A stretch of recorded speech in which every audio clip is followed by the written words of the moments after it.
दैनिक खबर संवादर पूर्वतन बरगढ़ जिला प्रतिनिधि आर संवादर कटक जिला प्रतिनिधि सीमंतिका नंद आउ आमर गहण नायन। कटकर एससीबी मेडिकल कॉलेज हॉस्पिटल न आज उपर बेला चिकित्साधीन अवस्थान ताकर देहांत होइतबार जना पड़ीछे। किसी दिन आगरू ताकर गोटे ऑपरेशन होइतिला। आज हठात ताकर छाती जोर रे दरज हेबानु ताहाकू हॉस्पिटल निया जाइथिला।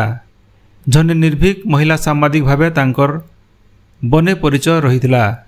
से किछि बरस आगनु संवादर बरगढ़ जिला प्रतिनिधि हिसाबे काम करिथिले। देवगढ़ जिल्लार वरिष्ठ सांबादिक रामानंदंकर झियो सीमंतिका देवगढ़ समाज प्रतिनिधि हिसाबे पहला सांबादिक जीवन मूल करथिले। तार उतारू से संवादर जिला प्रतिनिधि भावे बरगढ़ रे किछि बरस काम कला उतारू कटक के बदली होइतिले। कटक न सांबादिकता कला समिया थी श्रीरामचंद्र भंज मेडिकल कॉलेज हॉस्पिटल रो बहुत खबर लोकलोचन के आनिथिले। बरगढ़ जिल्लार ग्रामांचल रो बहुत अनालोचित घटना आर खबर के उजागर करी लोकप्रिय होई पारिथिले। से बरगढ़ सांबादिक संघर जने सक्रिय सदस्य थिले। से ताकर पछे स्वामी आर एकमात्र पुओ के छाड़ी जाइछन।